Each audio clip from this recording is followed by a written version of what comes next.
Ahí apareció. Mirá quién apareció. Buenas, Hola. ¿qué tal? Tenemos que ¿Viste cuando lo vemos así? Sí. Ahí lo vemos ahí. Bueno, muy bien. Bienvenidos.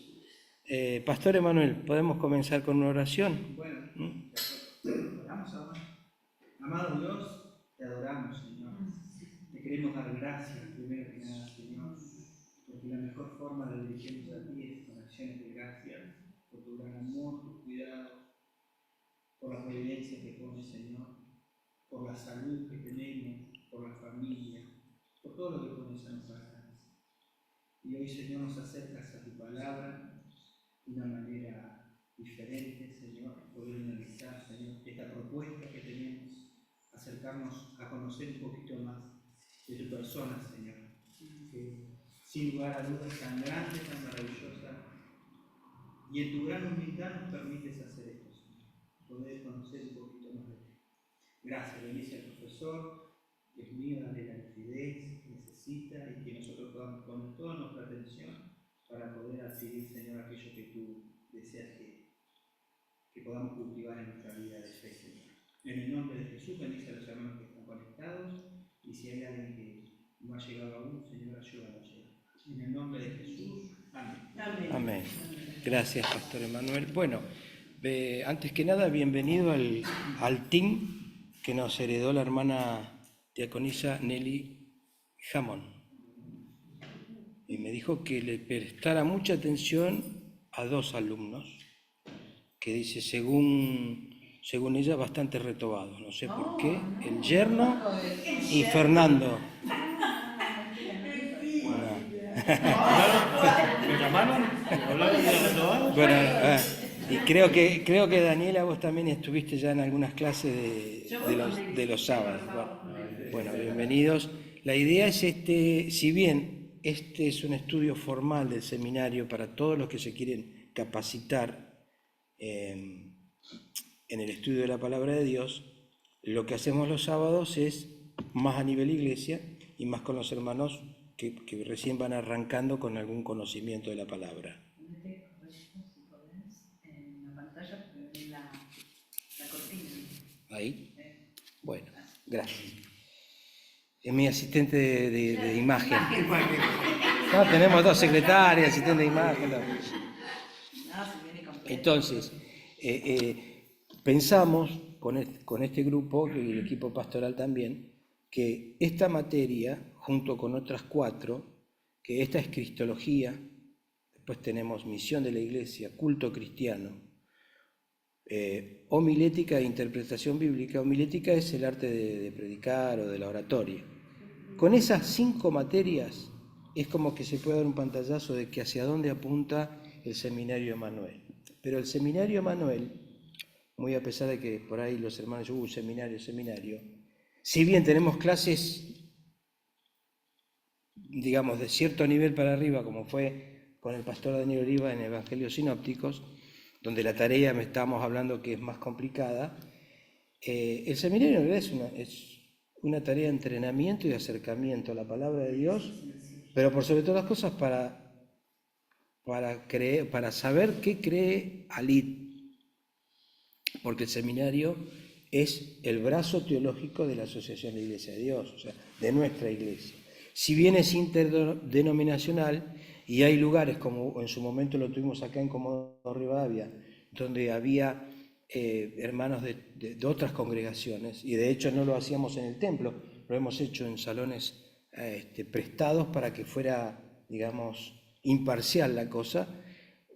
A partir de determinado momento, como los seminarios también de otras iglesias se empezaron a difundir y empezaron a colocar sus propios seminarios en las congregaciones, bueno, decidimos focalizarnos en lo que es la congregación local y en los hermanos, tanto en Sarmiento, en Esquel, con los hermanos que nos enganchan siempre, y los hermanos en Río Grande, en nuestra región. Después tenemos la región de Capital Federal, Mar del Plata y de la zona norte, donde en la zona norte sí, en el Chaco, por ejemplo, se dan clases. Tenemos un anexo que está en Villa San Juan, a unas 15 a 20 cuadras de Resistencia, que se dedica a ese lugar exclusivo para dar clases del seminario. Y además se da clases cuando nos prestan la Universidad Popular de Resistencia, un aula, y ahí van hermanos de otras congregaciones. En ese lugar todavía se hace más abierto y participan pastores, inclusive, porque ¿qué sucede? En el Chaco, la provincia, con el tema del control de los registros de culto, exige que los pastores tengan un certificado teológico que avale su ministerio pastoral. Y a nivel provincial se reconoció al seminario como el lugar de capacitación. Entonces por eso muchos pastores concurren ahí para prepararse. Así que bueno, es un poquito una aclaración para los hermanos que se suman, que pueden desarrollar la tarea. ¿Por qué nosotros queremos empezar con Cristología? ¿Qué es lo que vamos a tratar en este tema estos días? Bueno, aquellos que han podido imprimir o que tienen en su celular o en su computadora, tablet, el manual, vamos a tener varios aportes que vendrían a ser los capítulos. El primero es: ¿y vosotros quién decís que soy yo? Con eso vamos a comenzar esta noche. Vamos a tener algunas definiciones y por qué es importante la cristología, por qué le llamamos cristología. En el aporte 2, la cristología evangélica en América Latina. En el aporte 3, la cristología católica en América Latina. En el aporte 4 vamos a ver Jesús de Nazaret, su vida y su misión. En el aporte 5, el sentido salvador de la muerte de Jesús. Este va a ser muy interesante poder verlo, porque lo vamos a abordar de una manera que normalmente no siempre se toca, se trata. El aporte 6, la importancia de la resurrección, en la victoria de la vida sobre la muerte. Y en el aporte 7, la hora de la creatividad cristológica. Bueno, entonces, ¿cuál es la intención que tenemos con este manual? Es a ver si al terminar la materia nosotros podemos, en alguna medida a nivel personal, a qué tipo o a qué Jesús estoy siguiendo yo. Usted me va a decir, pero ¿cómo? ¿Cómo a qué Jesús? Bueno, vamos a ver que podemos estar siguiendo a distintos tipos de Cristo de acuerdo a cómo uno se acerca a la fe y cómo a su práctica de esa fe. Vamos a ver que en la Biblia hay distintas cristologías. Cristología es, la definición está en el manual, es el acercamiento que se hace, la reflexión acerca de Jesucristo. Ustedes, por ejemplo, ustedes van a tener historias de cómo se lo ve a Jesús en el arte, cómo se lo ve a Jesucristo en otras religiones, cómo se lo ve a Jesucristo en la sociedad, en la Iglesia Católica. Pero también en la Biblia hay distintas reflexiones acerca de Jesucristo. Los discípulos tenían una definición de quién era Jesús. Pablo tuvo una definición de quién era Jesús. Los evangelios sinópticos. Entonces, y el mismo Jesús se preocupaba por saber qué decía la gente acerca de él. Así que vamos a ir con esta pregunta, vamos a leer el texto característico de nuestra materia, que se encuentra, el primer texto, Marcos 8, 27, 30. A ver quién lo quiere leer. Alguien que pueda leer Marcos 8, 27 al 30. Otro que lea el mismo texto, Lucas 9, 18 al 21. Vamos a leer los dos. Vamos a dejar de lado Mateo, pero es el mismo texto que está en los 3 evangelios sinópticos. ¿Quién tiene Marcos 8, 27 al 30 y lo quiere leer? Por favor. La confesión de Pedro. Dale. Salieron Jesús y sus discípulos por las aldeas de Cesarea de Filipo, y en el camino preguntó a sus discípulos diciéndoles: ¿quién dicen los hombres ¿qué soy yo? Ellos respondieron, unos Juan el Bautista, otros Elías y otros algunos de los profetas. Entonces él les dijo, ¿y vosotros, quién decís que soy? Respondiendo Pedro le dijo, tú eres el Cristo, pero él les mandó que no dijeran esto de él a nadie. Bien. ¿Y Lucas 9:18, quién lo tiene? ¿Quién lo quiere leer? Todavía no tenemos 9:18. Lucas 9 dice, yo lo leo. Dale. Hasta el 20. O hasta el 21 está bien, ¿eh? Pero hasta el 20 está bien. Lo mismo, la confesión Sí, de Pedro. sí. Aconteció que mientras Jesús oraba aparte, estaban con él los discípulos, y les preguntó diciendo, ¿quién dice la gente que soy yo? Ellos respondieron, unos Juan el Bautista, otros Elías, y otros que algún profeta de los antiguos ha resucitado. Él les dijo, ¿y vosotros quién decís que soy? Entonces respondiendo, Pedro dijo, el Cristo de Dios. Amén. Bien. Es decir, nosotros acá tenemos, habían ido a predicar los discípulos, el Señor los había enviado a predicar por los pueblos, las aldeas vecinas, y cuando vuelven, relato más, relato menos, él estaba inquieto con decir, ¿quién dice la gente que soy yo? Interesante la pregunta, porque ya a esa altura Juan el Bautista había muerto, ya lo habían matado, ya le habían cortado la cabeza. Entonces algunos creían que era Juan el Bautista. Acuérdense que no estaba escrita la Biblia, no estaban escritos los evangelios, la Biblia que usaban en el Antiguo Testamento, los que leían. Es decir, que se corría la noticia de este profeta, este sanador, este predicador, pero no se sabía quién era. Y el pueblo judío, como fue hasta prácticamente la mitad de la Edad Media, la religión ocupaba el centro de la vida de las personas. Es decir, pertenecer a una religión o pertenecer a una práctica, en este caso los judíos, o después cuando fue el tema de la iglesia, pertenecer a una, no iglesia, porque todavía la iglesia no estaba, era pertenecer a la sociedad, porque todo estaba regido por la religión. De hecho, un judío que no pudiera participar en las prácticas religiosas era tenido como un execrado, como un separado. Por eso Jesús condenaba tanto la discriminación que se hacía con los enfermos, porque los leprosos no podían estar en el culto, por decir culto, ¿no? Las mujeres estaban en un atrio aparte, y ni hablemos si eran enfermas. O sea, había todo un sistema de tanta discriminación que obviamente había muchísimos también predicadores del reino de Dios o de la religión judía. Entonces Jesús era tomado como o que Juan el Bautista había resucitado, o dice alguno de los profetas de la antigüedad que habían también resucitado. Fíjese cómo se creía en esa posibilidad, ¿no? ¿Y por qué Elías? Porque Elías estaba profetizado que iba a venir antes del Mesías, y el precursor. Pero además Elías fue arrebatado al cielo, no murió. Entonces creía que iba a volver para morir. Bueno, eran todas esas imágenes. Y los discípulos le cuentan, bueno, mirá, unos dicen una cosa, otros dicen otra.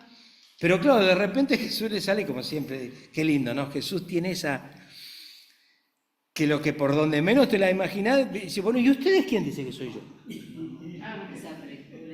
Mamita querida, ¿no? Que te encare así, porque, che, ¿qué dicen por allá? No, fulano, sí, ¿y ustedes qué dicen que soy yo? Generalmente nos quedamos, y fíjense que la Biblia dice la confesión de Pedro, ¿no? El título que tiene. Acuérdese que esos títulos no estaban puestos, no están puestos en el original, ni los capítulos ni los versículos, sino que está el relato de seguido. Entonces uno se queda como catalogado ahí, que este texto tiene que ver con la confesión de Pedro. En parte sí, pero nos dice mucho más que eso.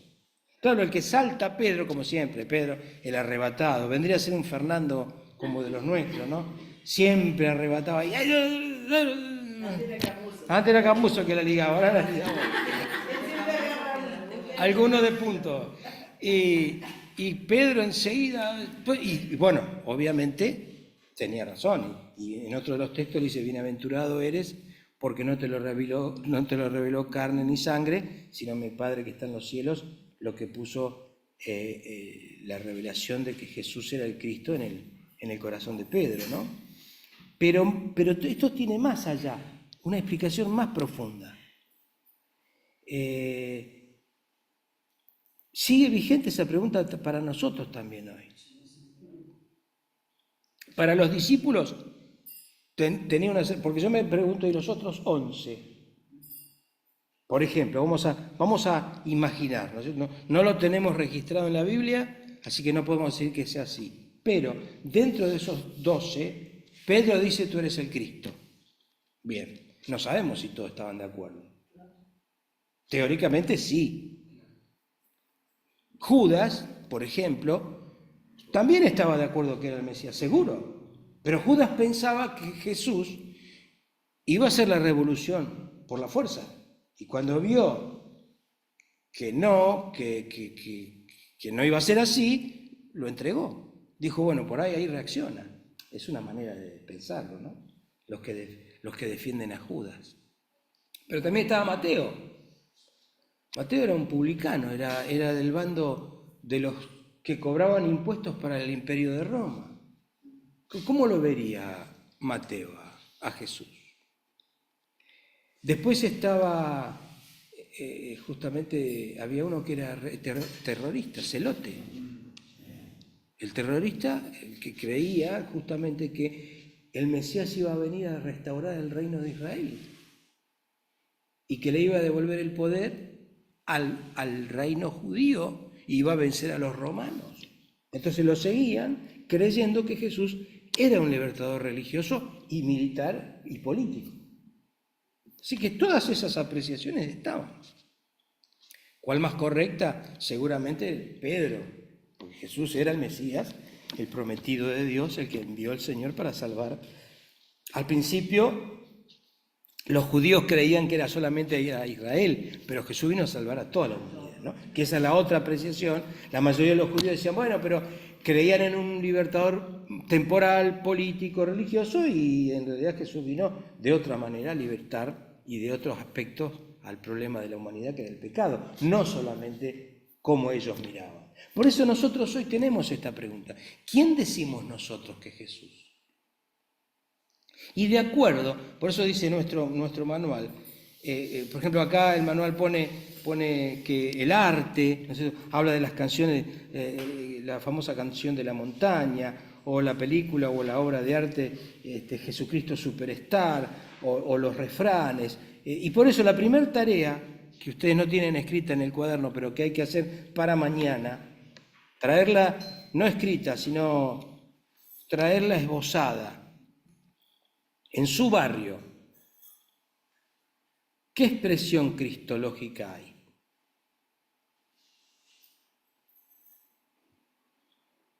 Por ejemplo, si usted vive acá en barrio 9 de Julio,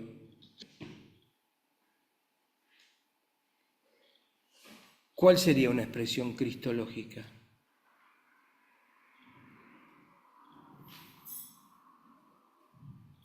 Y cerca tenemos la iglesia, claro. ¿Eh? La iglesia. Esta iglesia también. Nuestra iglesia primero. También la iglesia católica. También la iglesia católica. Puede haber una imagen de un santo, puede haber una imagen de la Virgen. No estamos diciendo que son apreciaciones cristológicas en las cuales estamos de acuerdo, sino que estamos diciendo que así como los de la época de Jesús, algunos decían que era Elías, otro Juan el Bautista, otro esto, otro, bueno, en las ciudades hay expresiones, obviamente nosotros vamos a referirnos a otro aspecto de la cristología, pero de alguna manera Por ejemplo, allá en Río Grande pusieron, que se armó un lío cuando pusieron el Cristo negro crucificado, porque era negro y porque estaba crucificado frente al mar. Y entonces el Consejo de Pastores quería hacer una campaña, una manifestación, un piquete, porque qué sé yo, que se armó, pero era toda... Claro, es una expresión cristológica, o como contás vos, aquel que con la masa y el martillo en Esquel quería romper, o rompió la imagen de la Virgen o de un santo. Sí, cuidado, nosotros no estamos para eso, pero estas imágenes o estas expresiones tienen que ver con una práctica de la cristología que nos rodea hoy. Así que por ahí usted va en su barrio, de acuerdo a donde usted viva. Recién llegó una señora y pasamos frente al cementerio y ella se persignó. Claro. Una imagen ahí en la cruz. La procesión de la Virgen. También. Claro. Bueno, entonces, usted lo que tiene que... Acuérdese que acá en el seminario estamos siendo estudiantes. No quiere decir que mañana o el domingo en el culto usted va a venir, porque vi la Virgencita Lujana. No estamos diciendo que eso esté mal o bien. Cada uno cree lo que cree. El otro día en Río Grande, nosotros tenemos una hermana que es católica, que fue secretaria del seminario muchos años, nuestra hermana Griselda. Y ella participa y obviamente respetamos sus creencias, pero ¿saben qué curioso?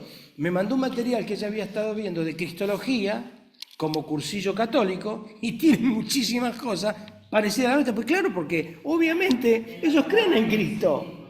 El tema es después la práctica, cómo va, cómo viene, pero ellos son cristianos. De ahí a que nosotros no estemos de acuerdo con su forma de gobierno, que es episcopal, verticalista del Papa, con la adoración de los santos o de las imágenes, etcétera, etcétera, pero hay muchas cosas que sí. Por ejemplo, este desafío, por ejemplo, con una comunidad católica estamos más en comunión que con los que niegan la existencia de Dios.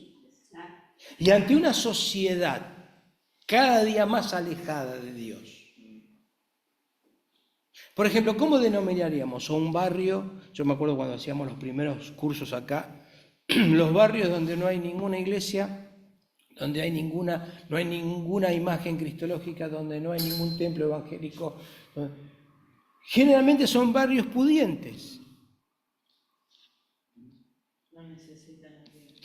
Entonces la cristología en esos lugares, al no haber, es que están diciendo eso.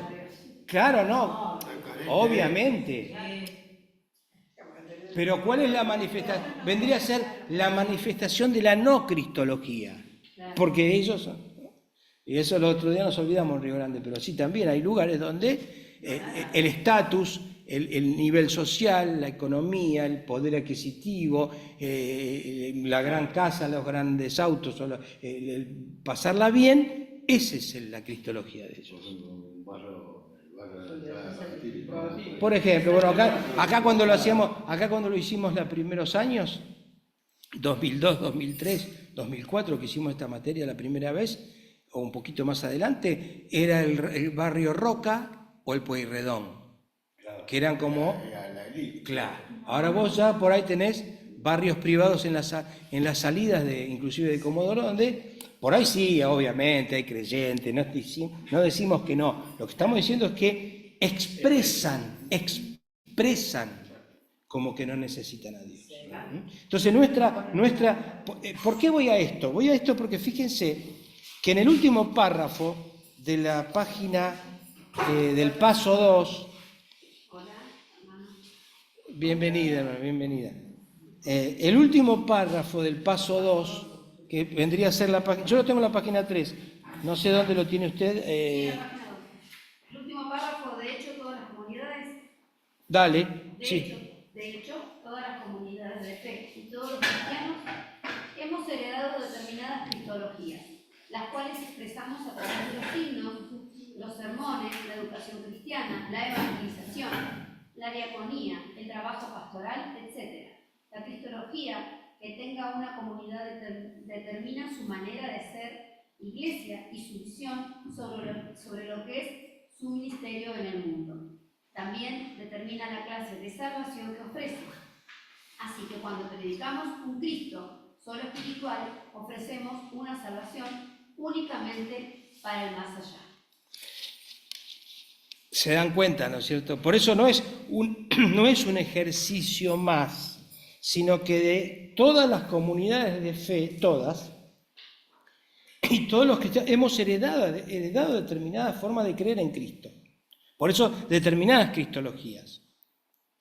Y esas se expresan a través de los himnos. Por eso siempre nosotros somos tan insistentes con los himnos y qué bueno sería la necesidad de revisar. El otro día una hermana me contaba, estuve en una iglesia en tal provincia, dice, y me gustaba cómo cantaban los coros, porque también los proyectan en las pantallas, ¿no? Y estaban los músicos, y resulta que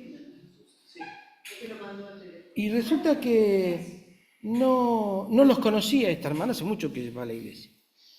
Cuando termina el culto se presenta, dice, hermana, los felicito a los hermanos del coro, ¿no? Y dice, no conocía los coros. Me dice, no, porque son de nuestra autoría. O sea, ellos se sentaron y reelaboraron la cristología de los himnos. Entonces, por eso nosotros a través de los himnos, de los sermones, de la educación cristiana, de la evangelización, de la diaconía, o sea, diaconía es servicio, el servicio es hacia adentro de la iglesia y hacia afuera también. ¿Qué tipo de salvación estamos ofreciendo? ¿Qué tipo de prédica estamos? ¿Qué mensaje creemos de Cristo? Entonces, cuando solamente predicamos en lo espiritual, dice acá, ofrecemos una salvación únicamente para el más allá. Y acá hay una de las primeras cosas que tenemos que hacer un paréntesis. Muchas veces nosotros creemos que cuando el Señor venga, cuando el Señor nos lleve, cuando se establezca el reino de Dios, vamos a estar todos tocando la lira o el arpa, vestidos de blanco, por la eternidad cantándole al Señor. Y eso no dice la Biblia. ¿Qué dice la Biblia? Que cuando el Señor establezca su reino, en Apocalipsis dice, habrá cielos nuevos ¿y quién la va a habitar esa tierra? Nosotros. Y cada uno de los que hemos heredado, seamos herederos del reino de Dios, vamos a tener una función. Como diría nuestro bien recordado hermano Jorge Camuso, que está en su etapa de retiro ahí orando para que se sane pronto, aunque sea yo voy a estar pelando papas en el cielo. Pero con un pelapapa de oro. Pero un pelapapa de oro, claro. Esa no la sabía. Eso lo agregó. Bueno, de oro, claro. Bueno, entonces, ¿por qué hay que cambiar esto? Porque nosotros a veces hacemos una separación muy grande. Decimos, no, lo espiritual y lo material. Eso no es bíblico. Eso es un acercamiento que hizo mucho daño a la iglesia en el segundo siglo de la iglesia.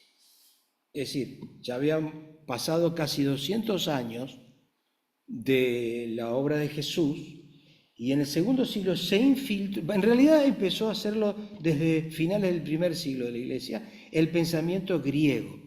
El pensamiento griego, la filosofía griega, que de hecho, fíjese cómo estaba inmerso esto, que el Nuevo Testamento, ¿en qué idioma está escrito? En griego. Salvo algunos textos en arameo, la mayoría es en griego, o sea, tenía mucha influencia. Pero también se metió el pensamiento griego. Y el pensamiento griego dice lo siguiente: la cárcel del alma es el cuerpo. La cárcel del alma es el cuerpo. ¿Por qué? Porque el pensamiento griego establece que todo lo que es materia es pecaminoso, que se originó por la desobediencia de un semidios que, rebelándose con el Olimpo, el lugar de los dioses, crea la tierra y crea al ser humano. Y todo eso es malo, pero puso en el interior del ser humano lo espiritual, lo inmortal, que por ejemplo es el alma, que cuando la carne pecaminosa fallece, muere, lo espiritual del ser humano se eleva hacia la sabiduría. Bueno, eso es lo que creen los griegos, o el pensamiento griego de aquella época. Y muchas veces nosotros, como cristianos, tenemos estas apreciaciones, como por ejemplo, no importa, ¿para qué vamos a cuidar este cuerpo que total vuelve al polvo y es del polvo y ahí O dice, total, este cascarón se va a romper, pero mi espíritu... O salimos a salvar almas. Y bueno, el segundo paso de esa acepción que hay que aclarar es que nosotros no tenemos un mensaje solo para salvar almas, sino que el mensaje del Evangelio es para salvar la integralidad de la persona, espíritu, alma y cuerpo. Espíritu, alma y cuerpo. De hecho, la resurrección de los muertos, cuando usted resucite, ¿qué es lo que va a resucitar usted? El ser, espíritu, alma y cuerpo.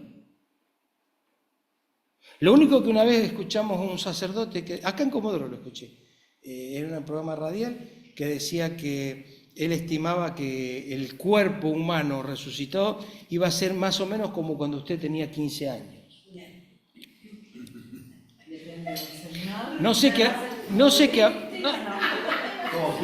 sé qué habría fumado ese cura, ¿viste? Pero no hay ninguna apoyatura bíblica para decir que eso sea así. Sí se sabe, como le pasó a Jesús, que cuando resucitó estaban las huellas en las manos, al costado y los pies, y que evidentemente lo terminaron reconociendo, que va a ser, 1 Corintios 15 habla del cuerpo espiritual resucitado, bueno, es glorificado, pero de hecho la salvación es completa. Y el credo de los apóstoles habla, creemos en la resurrección del cuerpo, total del ser humano. Así que preparémonos para una resurrección completa, ¿no? Y ese es el milagro del cual creemos, porque si no creemos en esto, entonces no desmerezca usted su cuerpo, y como hoy se hablaba, el servicio que se hizo en la iglesia, la atención de podología, el cuidado, la salud, justamente nosotros debemos prevenir y predicar una vida de cuidado. No te digo de estar al extremo de pensar que solo es el cuidado del cuerpo, irnos al otro extremo, sino tiene que ser un equilibrio. Un equilibrio. Entonces, la primera tarea para mañana, ver qué elementos cristológicos hay en su barrio. De acuerdo a donde usted vive, por ahí hay una imagen, hay una iglesia, hay un templo, no importa lo que sea, por ahí expresiones populares como los nuevos y tan mentados altares del Gauchito Gil. Usted dice, bueno, pero no es un santo. Claro, no es un santo. No es que estamos diciendo que eso es válido, estamos diciendo que expresan una manera de religiosidad popular que nosotros también tenemos que analizarla. Más allá que no creemos en eso, obviamente, creemos que el único Salvador es Jesús, que el único camino, pero bueno, la pregunta es, ¿y ustedes quién dice que soy yo? Ahora, vamos en mi manual está en la página 4, las tareas. La primera tarea, el trabajo personal, es lo que estuvimos viendo del capítulo de Lucas 9, 18, 21, cuando se les pregunta que Jesús, ¿quién dice la gente que soy yo? Esa tarea es la que hay que hacer. Y lo que dice trabajo en grupo no, porque lo estamos haciendo acá. ¿Se entiende? La primera práctica 1, sí, la segunda práctica no. Lea Lucas 9, 18, 21. Exactamente. Y contestar qué sentimientos, emociones me causa este pasaje bíblico, qué recuerdos me trae, qué es lo más que me gusta del pasaje, etc. Eso. El trabajo en grupo no, ni la práctica 2. Porque lo demás lo vamos a estar haciendo nosotros acá. Muy bien, ahora vamos a avanzar. Nuestro paso número 2 dice aporte la cristología evangélica en América Latina. Acá es muy, muy importante que sepamos nosotros de dónde venimos como evangélicos, como cristianos. ¿Por qué creemos lo que creemos? Y esto llama a una profunda reflexión. Mire lo que dice la meditación en nuestro manual. Después del recuadrito del aporte 2, la cristología evangélica en América Latina, ¿ve lo que dice la meditación? ¿Sí? Dice, el seguimiento de Jesús no es una cuestión individual, se trata de una aventura colectiva. El itinerario del pueblo mesiánico tiene como punto de arranque el encuentro directo con el Señor. Encuentro hecho comunidad. Hemos encontrado al Mesías. si bien la salvación que predicamos es personal, Jesús vino para salvar nuestra vida íntegra, el espíritu, alma y cuerpo, como viene siendo, su obra en la cruz fue completa, salvadora. No es solo que vivimos individuales, no somos una entidad que estamos solos metidos ahí en un cubículo y que ande yo bien, el Señor vale y después lo demás que se arregle. Por eso es que tenemos que luchar, hermanos, llevando el mensaje del Evangelio en comunidad. Pero aquellos hermanos dicen, no, hermano, yo no me congrego porque sabe esto, lo otro, yo oro igual, leo la Biblia igual, todo lo que quiera. Pero el Evangelio es en comunidad. Somos pueblo de Dios. Y ellos dicen, hemos encontrado al Mesías. Por eso cuando empezamos a ver el yo, el mí, el yo, estamos tan permeabilizados de una sociedad individualista que eso es lo que nosotros tenemos que contrastar con el mensaje integrador del Evangelio y la preocupación por el otro. Esto no nos cansamos, no nos tenemos que cansar de decirlo, de repetirlo. Hermanos, vivimos tanto metidos en nosotros mismos. Fíjese usted, ¿no? ¿Cuántas veces en el culto pido oración por mi mamá, por mi papá, por mi hermano, por mi hijo, por mi hija, por mi yo? ¿Cuándo vamos a pedir por nosotros? ¿Cuándo vamos a pedir por los vecinos, por las personas que todavía no conocen al Señor, por alcanzar el Evangelio a nuestro barrio, por los otros? Y después por nosotros. Y el secreto está que cuanto más usted se ocupe en los demás, el Señor se ocupa de sus cosas. ¿Se entiende la diferencia? Eso es lo que a veces cuesta entender, ¿no? Porque a veces a uno mismo le pasa, ¿no? Que a veces está pensando en el familiar y después nos damos cuenta que alrededor de nosotros hay un montón de gente que está pasando situaciones que en realidad tendríamos que dedicarnos a ellos porque el Señor se encarga de Tal cual. nosotros. Tal cual. Nosotros hacemos el trabajo que Él nos demanda de hacer, ¿no? De llevar su palabra, el Evangelio.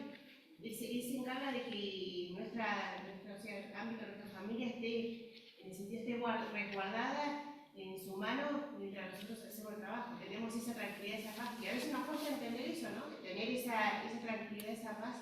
Yo pensaba el otro día igual, que a veces, porque a mí me pasa, a veces capaz pensando uno en los familiares, en los hijos, en todo, y entonces de pronto alrededor tuyo Y sí, hay un montón de... sí. Ojo, no estamos diciendo que no hay que pedir por las peticiones personales. Obviamente, está tu hijo enfermo, ¿cómo no vamos a...? O está pasando, más vale que clamamos al Señor por nuestra familia, pero que nos...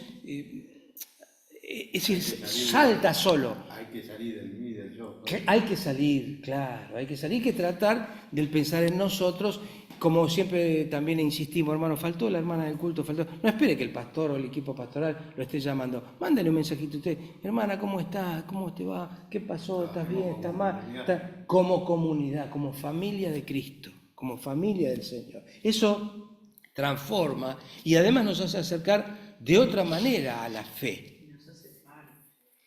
Exactamente, nos hace parte. Después, nuestro estudio abarca las distintas maneras en las que se ha evangelizado en realidad Latinoamérica y más específicamente Argentina, ¿no? En nuestra época, cuando comenzaba la época de las campañas, las cruzadas evangelísticas, nosotros más o menos contamos la historia nuestra desde los 70, finales de los 70. Pero usted seguramente no, porque usted es más joven, debe estar por ahí entre los 90 o los 2000, según cuando llegó al Señor. Pero en aquella época había como dice acá en nuestro manual, había un logo que se usaba, una frase, un eslogan, ¿no? Cristo la solución. De hecho hay una iglesia que se llama así. Sí. Y se presentaba un Cristo que tenía la solución para todo. Vos venía a Cristo, que se te solucionan todos los problemas. Claro, y eso estaba basado en una posición teológica. Cristo soluciona todos los problemas. Cristo salva, Cristo sana. Y bueno, sí, salva, sana, pero a veces no sanaba. Y a veces no se solucionaban las cosas. Entonces, cuando uno ofrece el Cristo de las ofertas, cuando esa oferta no se llega a realizar, entonces hay una frustración. ¿Qué demanda el Evangelio? Las primeras palabras de Jesús fue: arrepiéntanse, cambien de manera de pensar, para que cambie su manera de vivir. Arrepiéntanse porque el reino de los cielos se ha acercado. Y crean en el Evangelio, que Evangelio es buena noticia. Entonces, eso es lo que nos propone el Señor. Ahora, si nosotros no predicamos el arrepentimiento de los pecados, ahora, tampoco cuestión es de vivir predicando de los pecados. Es distinto predicar el arrepentimiento de los pecados que predicar de los pecados. No de los pescados, sino de los pecados, porque algunos hasta eso se equivocan al leer. Cuando nos referimos a predicar de los pecados, es que a veces se hace tanto énfasis en el pecado en sí, o tal clase de pecado, que se está haciendo una apología del pecado y no de la salvación de Cristo. No, como que, por ejemplo, porque yo antes era esto, y entonces exacerbar esa clase de pecado, esa práctica que está equivocada y es malo a los ojos de Dios, del Señor, y de ahí nos sacó el Señor. Pastor, creo que a veces no alcanza a dimensionar la persona que hace uso de eso, lo que causa el que escucha. Porque a veces los más jóvenes, los chicos, a veces piensan que tienen que pasar todo ese proceso pecaminoso para que Dios recién actúe. Claro. Y que le perdone. Exactamente. Sí, o por ahí el pensamiento de un adolescente puede ser: bueno, yo hago cualquier cosa si total después no me va a perdonar. También. Por eso. Un adolescente también. Y un adolescente también. Ese es un grave error. Yo tengo el tiempo. Claro. Cuando el tiempo. Total, hasta el último momento, Claro. con ese criterio, Claro. todos viviríamos de pecado en pecado. Nadie está libre de pecado, por supuesto, pero No. quiero decir que con ese criterio haríamos cualquier cosa. La persona, justamente la persona que usa ese argumento, jamás conoció la gracia del Señor. Claro. Porque dentro de los acercamientos, ahora estamos hablando del Cristo de las ofertas, pero también vamos a hablar del Cristo castigador. De aquel Dios o vestido de blanco, anciano, de cabello blanco, barba blanca, que está mirándonos con un garrote y que dice, de hecho, ¿cuántas veces lo cantamos? Cuida tus ojos lo que ven, cuida tus manos, porque el Padre Celestial te vigila con afán. O sea, tenés un vigilante. ¿Dónde está el Dios de amor? ¿Dónde está el Dios de misericordia? De hecho, la palabra del Señor nos muestra que aún con los más terribles pecadores que el Señor trató, es lo primero que decía: no temas, cree solamente. Dice: hijo, tus pecados te son perdonados. Y el mayor, exactamente, la cruz del Calvario es, perdónalos porque no saben lo que hacen, y lo estaban asesinando. No, pero el pecador que dijo, oye, Los ladrones que estaban al lado. Bueno, por eso, pero esa manera de Cristo castigador también se nos ha inculcado. Entonces, aquel que dice, bueno, total, tengo tiempo, yo pecaron, no tiene conocimiento ni del Dios que estamos predicando, porque cuando uno conoce la gracia del Señor, que nos perdona y nos ama, cuando yo digo esto, cuando insisto muchas veces desde el púlpito, el Señor nos ama como somos. Si hay algo que tenemos que cambiar, Él nos va a ayudar a cambiar y nos va a hacer notar lo que tenemos que cambiar. No pierda usted tiempo en que los demás cambien. Porque nosotros constantemente estamos tratando de que los otros cambien, pero ¿a qué medida? Y a la medida del Cristo que nosotros hemos recibido. Así que si recibiste un Cristo castigador, si no te arrepentís, Dios te va a dar por tu cuello tu tobillo.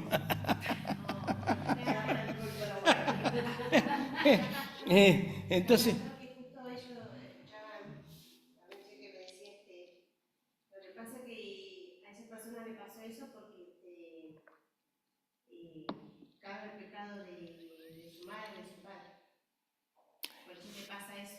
claro, bueno, eso, Claro, porque bueno, ahora está, porque ahora está todo está de moda la constelación y volver a O tiene allá. puertas abiertas y por eso le pasa eso, porque vive pecando. Y claro, entonces yo ya me arrepentí y a mí no me pasa eso porque yo todos los días me arrepiento y tengo las puertas cerradas, entonces a mí no me pasa nada, pero a la persona esa sí le pasa porque tiene puertas abiertas. bueno, mirá, Yo creo que está todo ahí. hay mucha mezcla, pero fundamentalmente hay algo que uno tiene que pensar.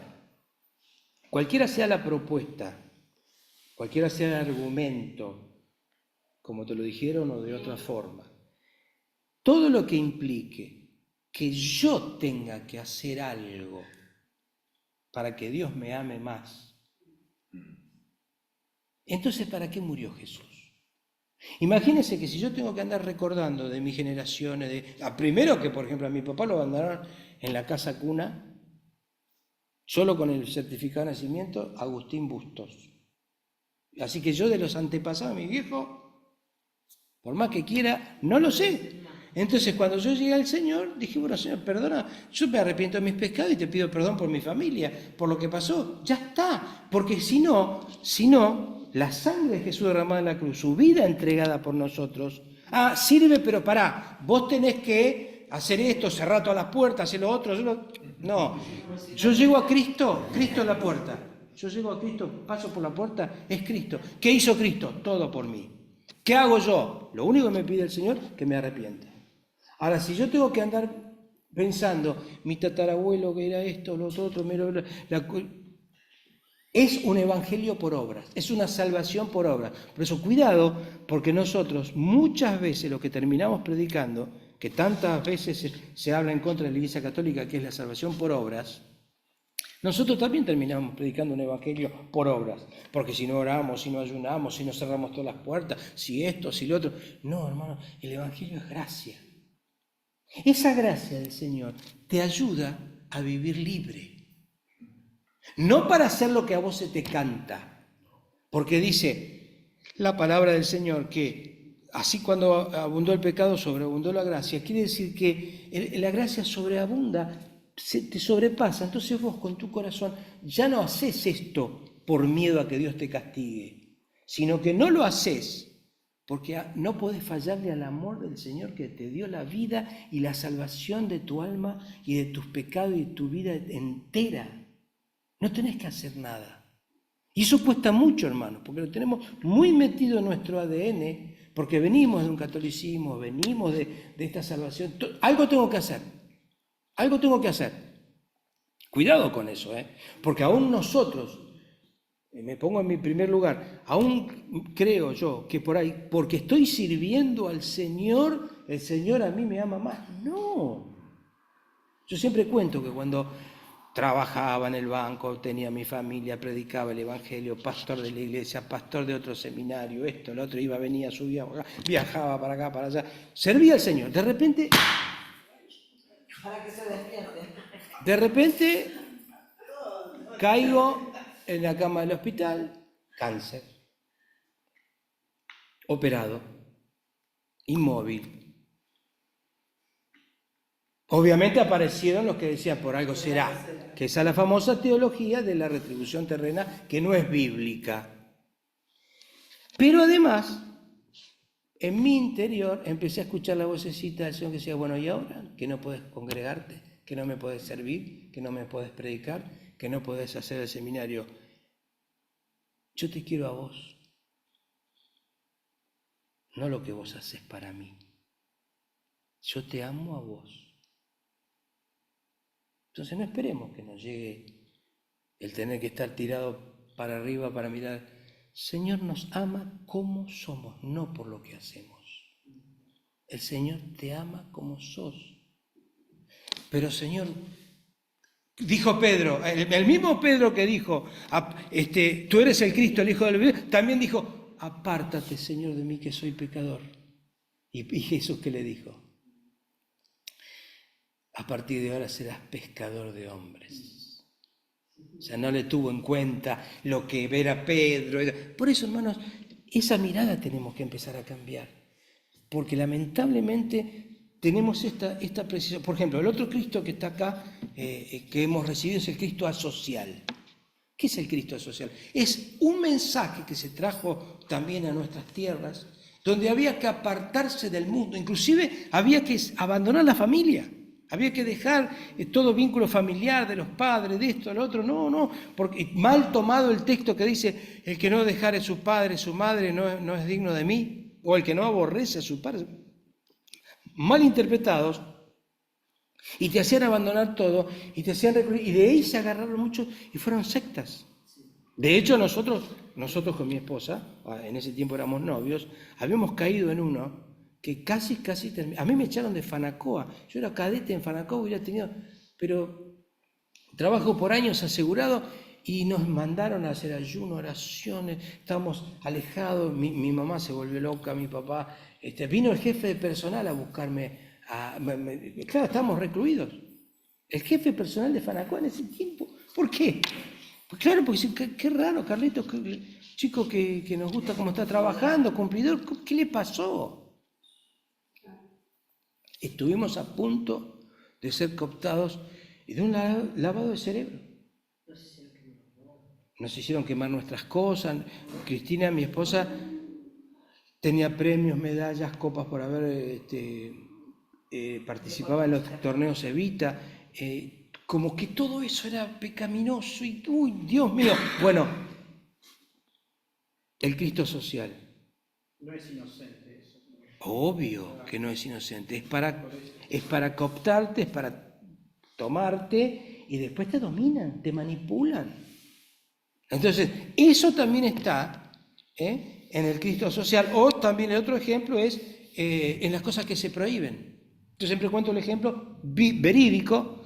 Se había alquilado un salón y los hermanos que habían hecho los cultos especiales estaban colgando el cartel para la iglesia, como si nosotros estuviéramos colgando acá, el cartel acá adelante, Roca Eterna, ¿no? Y pasa una vecina y mira, ¿qué tal? Y entonces los hermanos enseguida dijeron, a esta le vamos a predicar.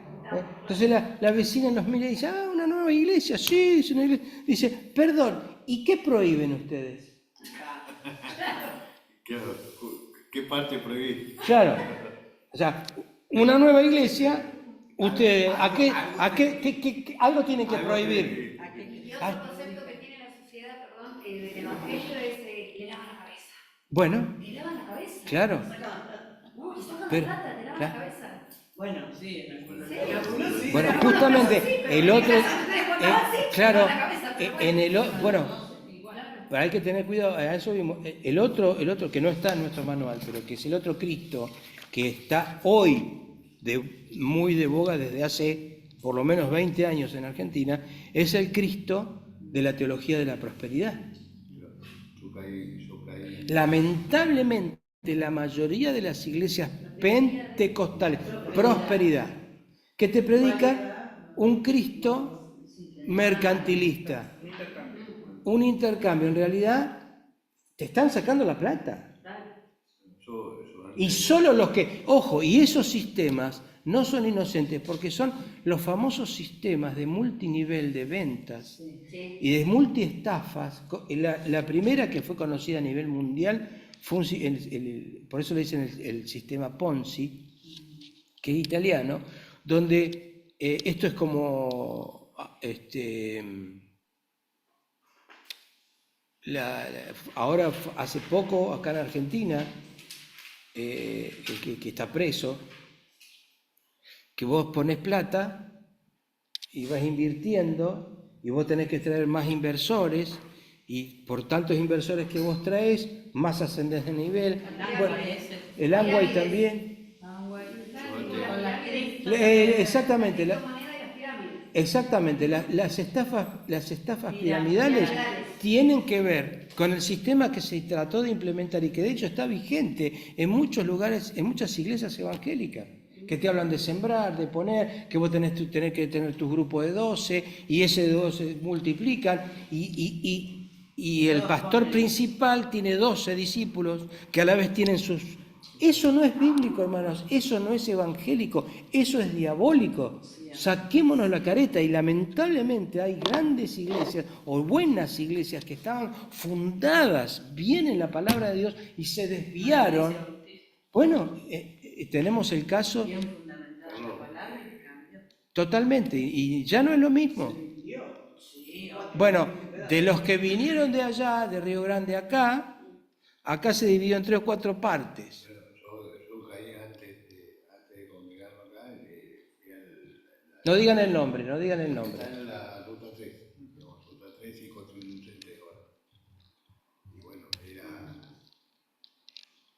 era decir, bueno, te decían, bueno, hoy tengo una casa, antes tenía una casa, ahora tengo 2. Claro, No tenía trabajo, ahora tengo 3. te predican la prosperidad. Y vos decías, y después, a lo largo del tiempo, te vos das decías, cuenta que, claro, te das se cuenta sacó la que plata todo. era tremendo. No, pero además, no solo que es una estafa piramidal, sino que al tratarse de la prédica del de un falso evangelio, te terminan lavando la cabeza. Y cómo te meten la culpa.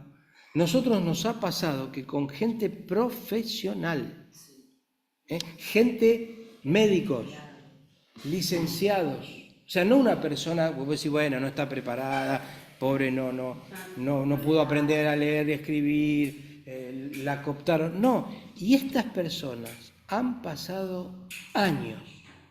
Dijeron, hasta el léxico tuvimos que cambiar. Se hablaba de una manera en los grupos y vos tenías que hablar de determinada manera. Y a ellos mismos les costó aceptar que habían sido, se le había lavado, Sí. claro. Pero ahí donde está la trampa.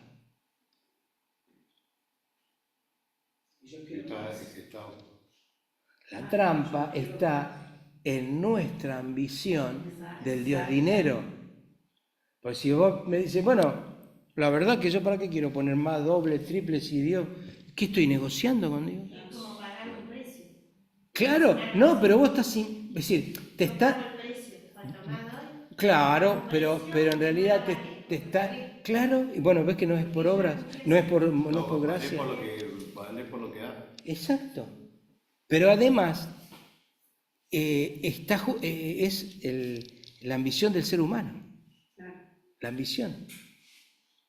Y es terrible, terrible lo que produce, se divide en iglesias, se divide en familias, y no es evangelio. Yo tenía una clienta que era miembro de ahí y ella no quería hablar mal, ¿no? Pero estoy desesperada, ¿no?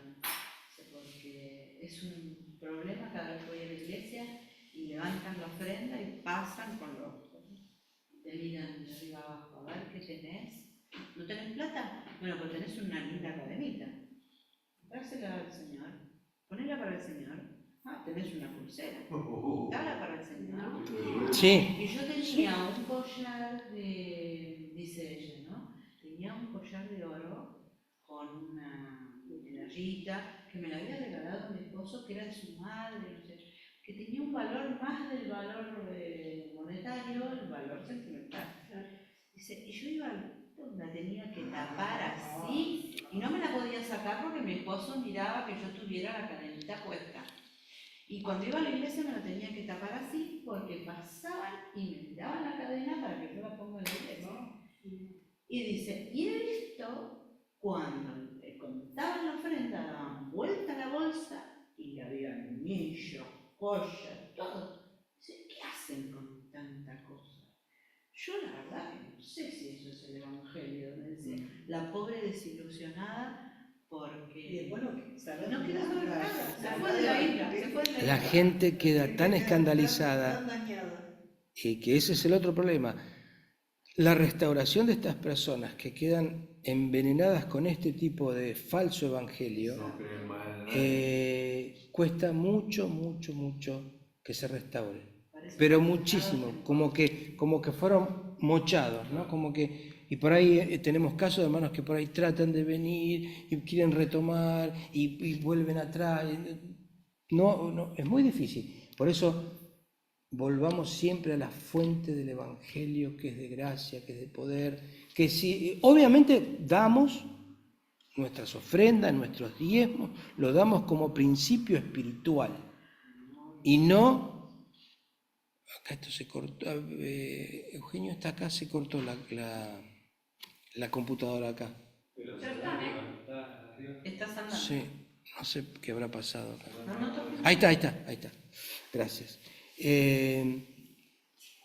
Lo que nosotros tenemos que evitar por todos los medios de que se nos filtre cualquier tipo de Cristo que no sea el Cristo, tanto histórico como humano, como divino, porque también está el otro Cristo, que es el Cristo totalmente glorioso y abstracto, que es aquel Cristo que te presenta que el glorioso, el poderoso, el gigante, el rey de gloria, el otro, allá arriba inalcanzable. Entonces, ¿por qué te ponen un Cristo inalcanzable? Porque entre el Cristo inalcanzable y vos estoy yo que soy el pastor o el cura o el líder.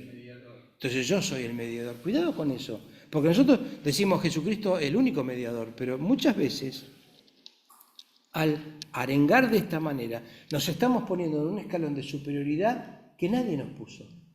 Si hay algo que la Reforma Protestante hizo, es entre solo fe, solo Cristo, sola Escritura, el sacerdocio universal de todos los creyentes.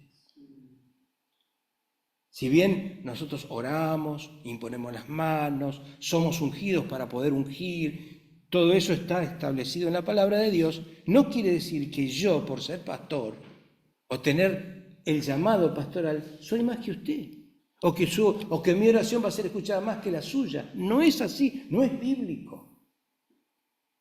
Todos somos reyes y sacerdotes y el Señor es el único mediador entre Dios y los hombres, Jesucristo hombre. Por eso fíjese qué grande el texto bíblico, ¿no? Dios, entre Dios y los hombres, Jesucristo hombre. Jesucristo es Dios, pero también es hombre. Y esa conjunción de la plena humanidad y la plena divinidad de Jesús es la que hace efectiva nuestra salvación. Si fuera todo Dios, y bueno, ¿quién fue el que sufrió en la cruz? Si fuera todo hombre, hubiera sido con pecado. Entonces no, es todo Dios, todo hombre. Todas las pasiones, todos los sufrimientos, todo el dolor, todo el hambre, toda la sed, todas las lágrimas del ser humano, pero sin pecado. Por eso su ofrecimiento de salvación en la cruz es pleno, es completo y es aceptado para con Dios, porque el que murió era sin pecado. Para que después vamos a ver el sentido, en estas noches, el sentido salvador de la muerte de Jesús. Por eso la importancia. Entonces, cuidado con los distintos Cristos que se nos presentan, tanto en la antigüedad, como dijimos, por ejemplo, en la Iglesia Católica, que también está en nuestro manual, no lo vamos a leer directamente, usted lo va a leer en su casa.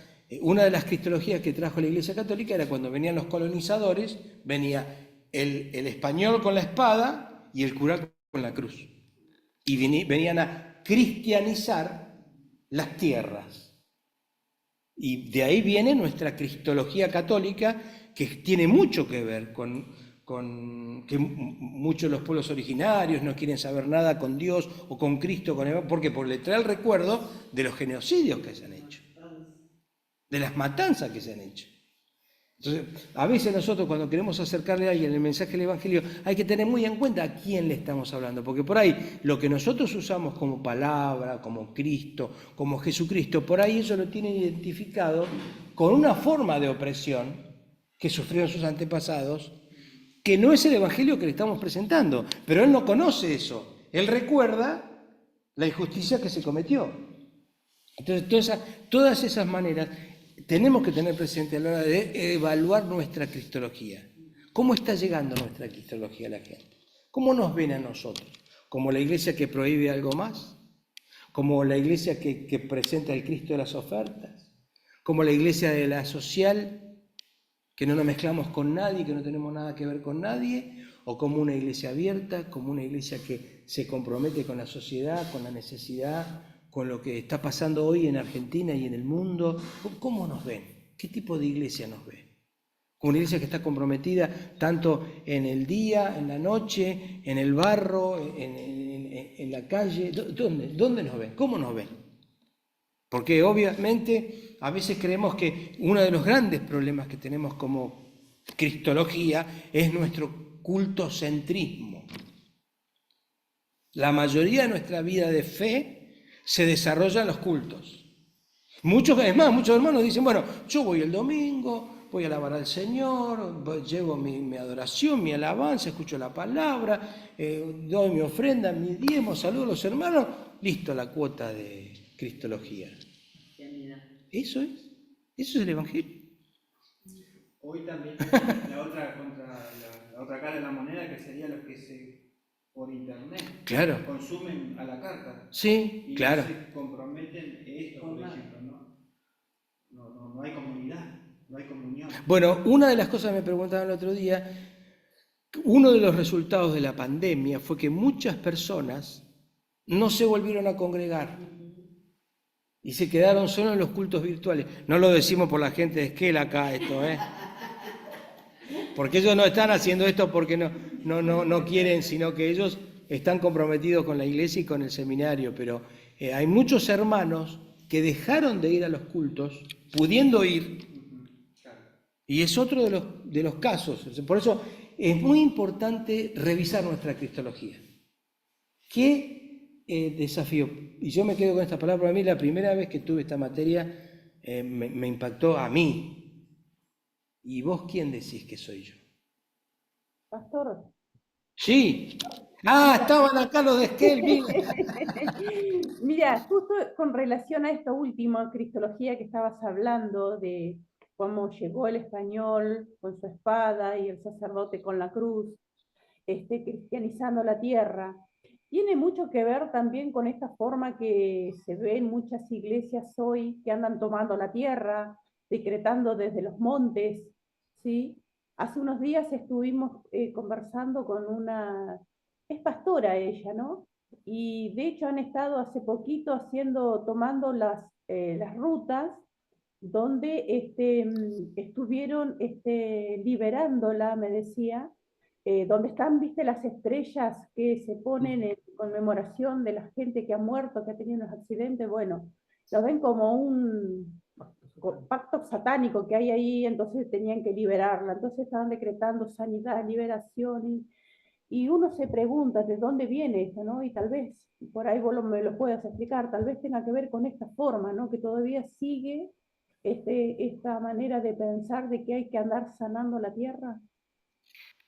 No sé si tiene que ver con la forma en que nos colonizaron. Yo creo que tiene que ver con la ignorancia y con las prácticas de la cultura religiosa popular.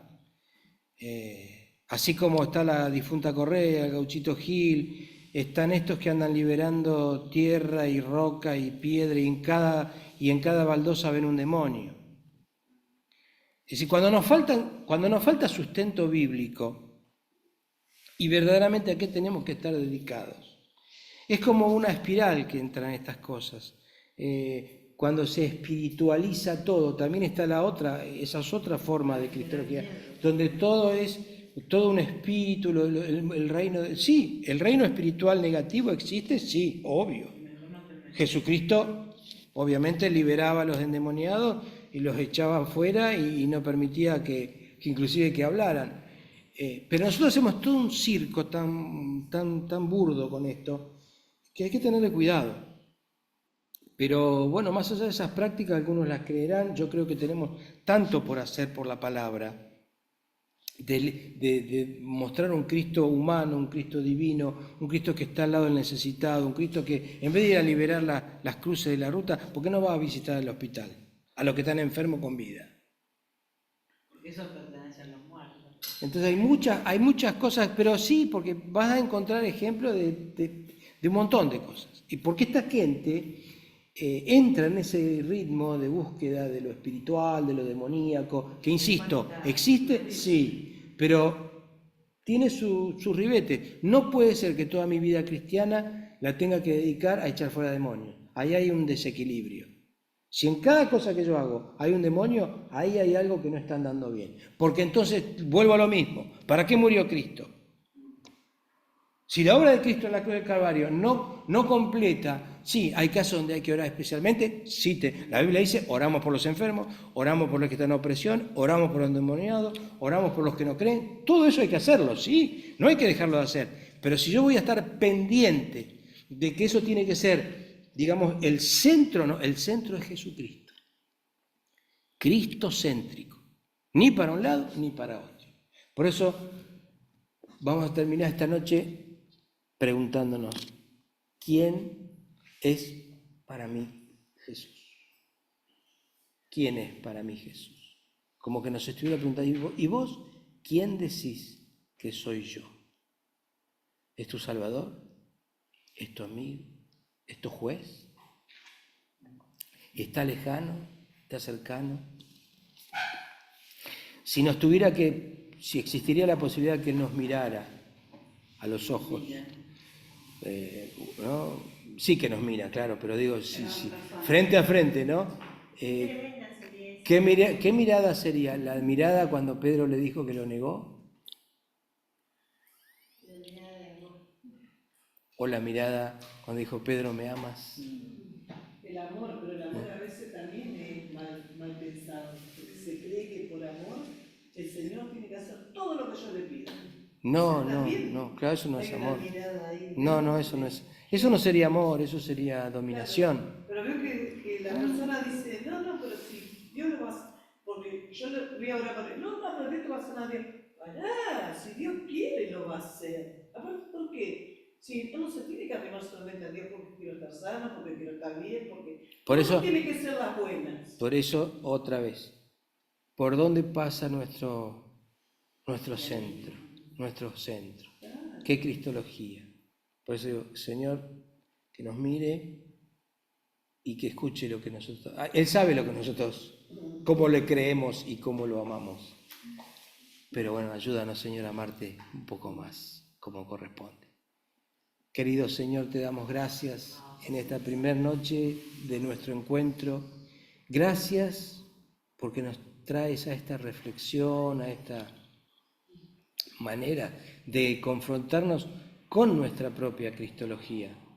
No voy a pensar solo en la cristología que puede o no tener mi hermano o mi hermana o mi iglesia o el grupo al que pertenezco, sino qué pienso yo de ti, Señor. Y por eso me quiero acercar, para reconocerte nuevamente como mi Señor, como mi Salvador, como mi amigo, como quien profundamente ha dado su vida para rescatarme del pecado y darme la vida eterna y la promesa del amor que vas a estar todos los días, los buenos y los malos, con nosotros, conmigo. Que así sea con cada uno de nuestros hermanos, porque como decíamos hoy, hemos encontrado al Mesías. Como comunidad también queremos acercarnos como debemos hacerlo, Señor. Bendice esta noche el regreso de mis hermanos y a todos los que puedan participar, Señor, en estos días de clase. En el nombre de Jesús. Amén. Y amén. Que el Señor les bendiga. Y bueno, buenas noches a la gente de la conexión de Esquel. Buenas noches. Conexión Esquel. Bendiciones, hermano. Hasta la vida eterna. Amén.